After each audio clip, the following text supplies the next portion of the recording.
Assalamu alaikum wa rahmatullah wa barakatuh. Keeping this article on my computer, why are Jews persecuted? And this is written by Jayne Gardener, Gardener, and Jayne is Jayne. And this is published by rense.com, rense.com, Rense.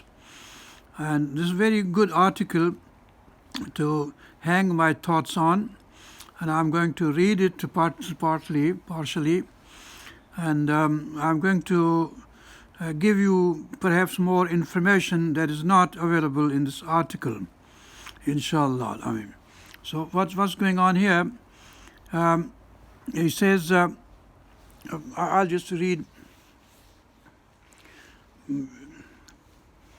He says,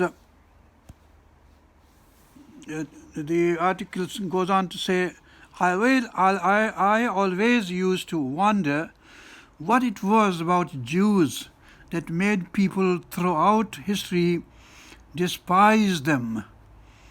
If they were indeed God's chosen people, as the Quran also says, Ya Bani Israel, azkuru ni'amati allati an'amtu alaykum wa anni faddaltukum alal alameen. This lady says, Jayne Gardner says, I thought they had to be the unluckiest people in the history of the world. What went wrong? Why were they persecuted throughout history? She asked herself. And then she goes on to say, why had the Nazis hardened them into cattle cars and taken them to extermination camps to dispose once and for all of the Jewish problem? The Jewish problem. What is the problem? I suddenly recognized, Jayne says, Jayne Gardener, I suddenly recognized, she says, that if Hitler had developed a final solution to the Jewish question, that there had to have been a Jewish problem. There's, when people think of a solution, there must be a problem. Nobody is talking about the problem. What is the problem? Could the Jews have in any way behaved in such a manner that would make the countries in which they resided turn against them, or were they just unfortunate, innocent people? Now let me read this, and then we'll come back to the story of Diana and her brothers Samson, Shimon, and Robin going to kill all the people of that country. And then when they go into Egypt, what happens when they start killing there, and when they come back, how they behaved, and until they were taken by Nebuchadnesser, and what did they do to Iranians, in the Bookof Esther. So I will tell you all of those stories, but just wait. Let me read some of the stuff from Jayne Gardner. She says, I set out to find out answers for my questions, mainly turning to the internet, but also reading various books on the subject.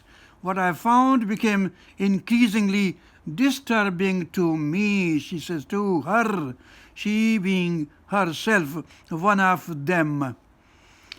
I had not known, she says, that throughout history the Jews had been expelled from 79 countries, not because of those countries' fault, but because of the fault of these people.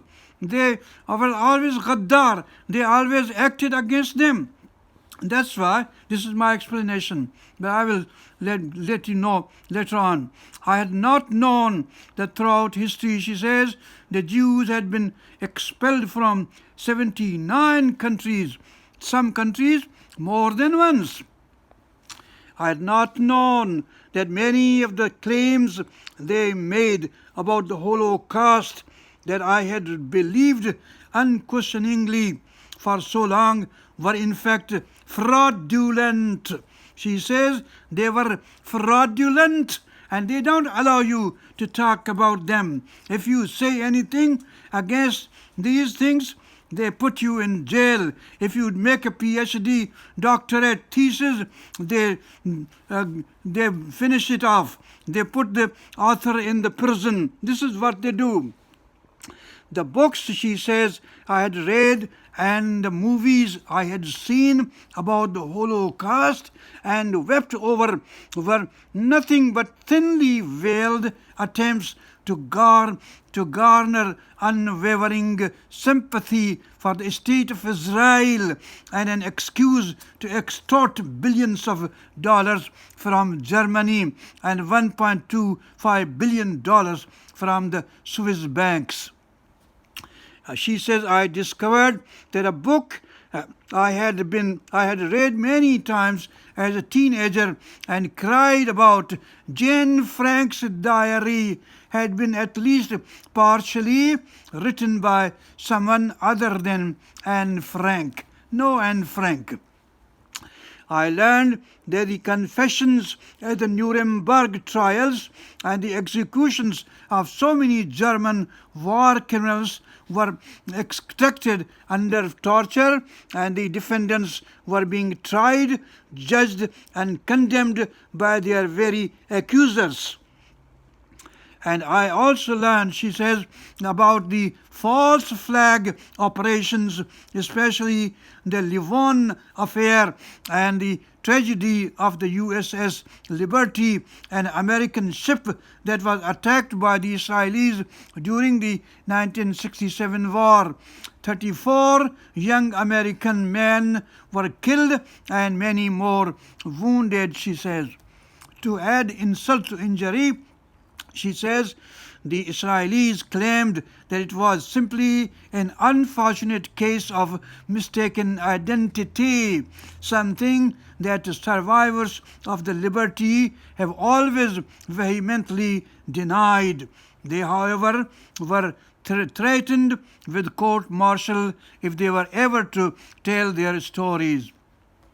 But those stories are available on internet now and you can read them. Jayne says, I learned about the Jonathan Pollard spy case and other incidents of Israeli Jews spying against their supposed closest ally, America. This is what they did to Iran during the days of Khashayar Shah, when Esther spied and then brought out civil war, killing 70,000 Iranians in Susa, one city. This is what they do to these people. And I learned about the Jonathan Pollard spy, she says, case, other incidents of Israeli Jews spying against their supposed closest ally, that is America. They spy on America and they threaten America. That's why this Biden and this Trump and all these Obama, all of them are afraid of this Netanyahu. They are like the tail in the dog's body. And I became choked and shocked and horrified as I learned about the treatment of the Palestinian people in the occupied territories, says Jayne Gardner, at the hands of the Israeli Defense Forces and the Jewish settlers. Israel purports to be the only democracy in the Middle East. La hawla wa la quwwata illa billah al-aliyyul azim.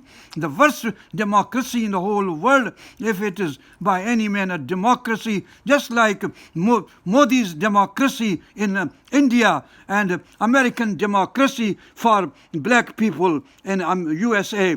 But if it's only a democracy for Jews, and if it's only democracy for white men in America, and if it's a democracy only for Hindus in India, this is from me, for Jews, non-Jews are not considered equal to expect to hope for democracy.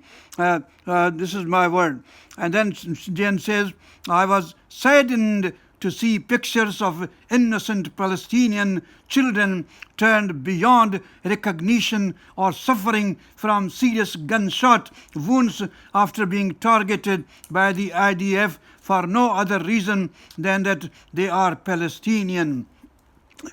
And she says, Jayne Gardner says, I found out about the Jewish history of avariciousness, larceny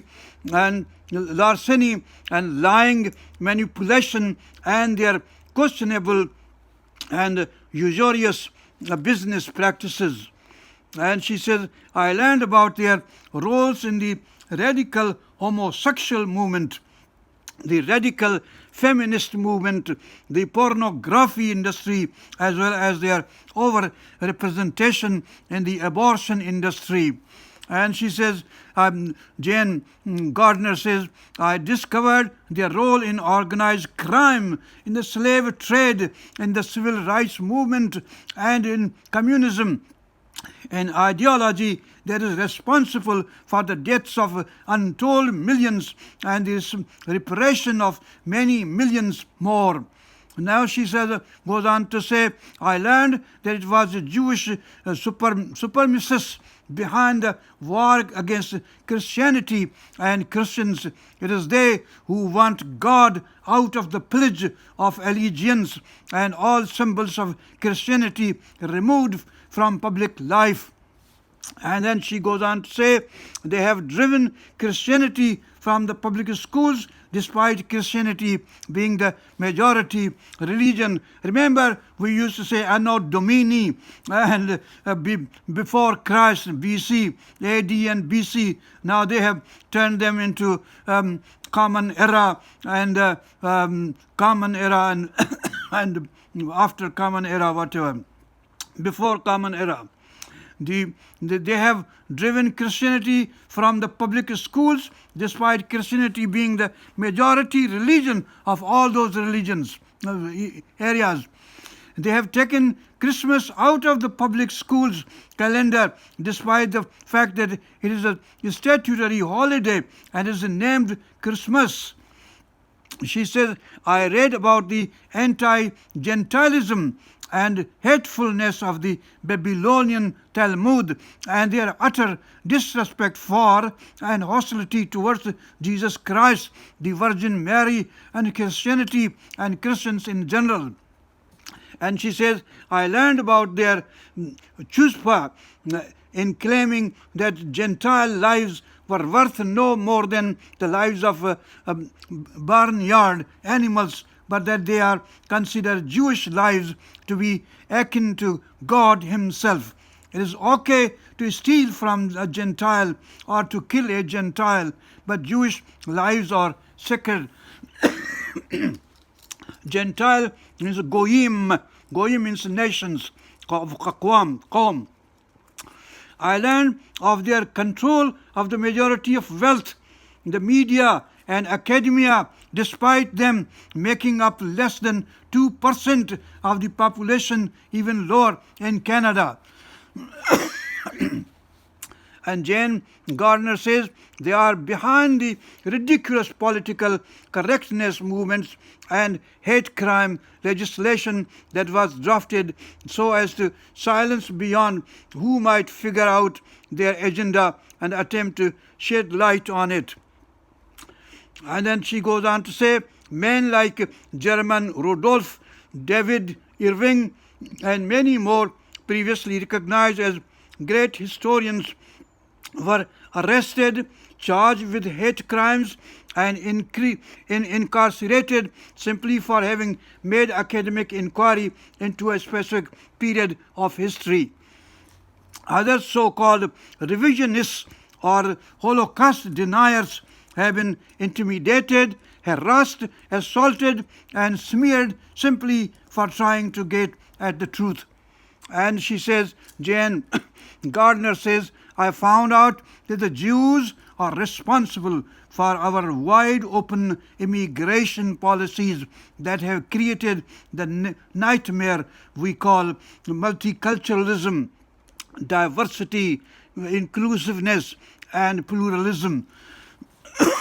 It is mostly they who push for race mixing and miscegenation, knowing full well that it would eventually lead to those of white European descent being minorities in their own countries and the eventual extermination of white European DNA. So I don't know if she is white supremacist or not. It is mostly they who push for race mixing and such and such. And then she said, it is patently clear that the war in Iraq is due solely to Israel wanting to hobble her enemies by destabilizing their government in order to achieve hegemony in the Middle East. It would be unthinkable for Israel's Jews to die for their cause, so they manipulated the U.S. into the war with the help of the Jewish Zionist Israel fusters in the Bush administration in order that the blood of way too many young American men and women is shed instead.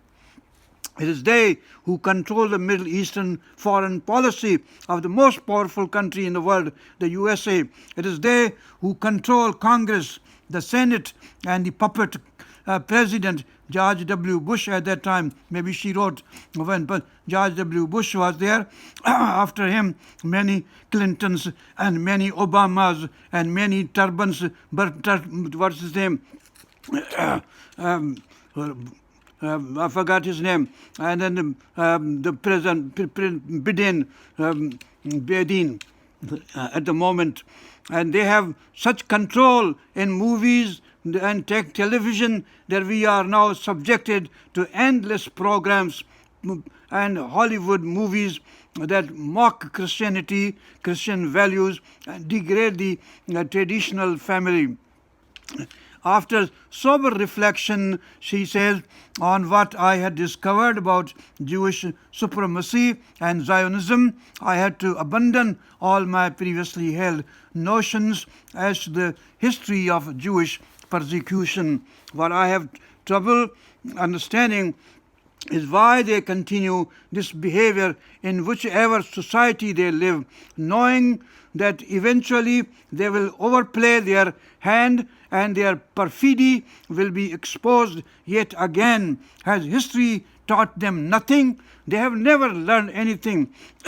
This is from me. As more and more people become aware of what is going on and who is responsible for it, anger is going to rise as it already has in the former Soviet Union and Eastern European countries. They may control television, movies, and print media, but they don't control the internet, at least not yet.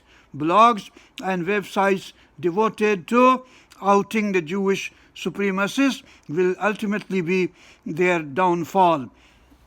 And if everyone who sees this information passes it on to at least one other person, the crimes and misdeeds of the Jewish supremacists and Zionists will be exposed. Please do your part, pass it on.